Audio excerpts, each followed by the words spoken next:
తీవ్ర అల్పపీడనం బలహీనపడింది. అల్పపీడనంగా మారి నైరుతి బంగాళాఖాతం నుంచి పశ్చిమ మధ్య బంగాళాఖాతంలోకి ప్రవేశించిందని వాతావరణ శాఖ తెలిపింది.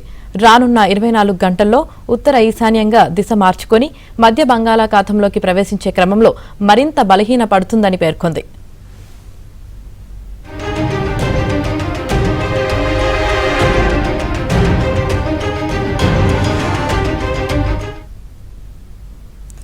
రానున్న 24 గంటల్లో కోస్తా రాయలసీమల్లో అక్కడక్కడ వర్షాలు కురుస్తాయని వాతావరణ శాఖ తెలిపింది.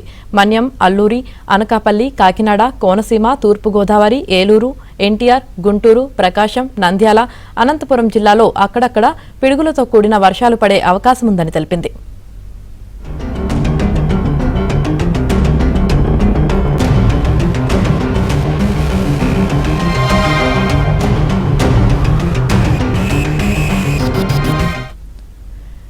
తెలుగు రాష్ట్రాల్లో రానున్న 2 రోజులు ఓవైపు ఎండ తీవ్రత, వడగాల్పులు, మరోవైపు పిడుగులతో కూడిన వర్షాలు కురిసే అవకాశముందని విపత్తుల నిర్వహణ సంస్థ హెచ్చరించింది.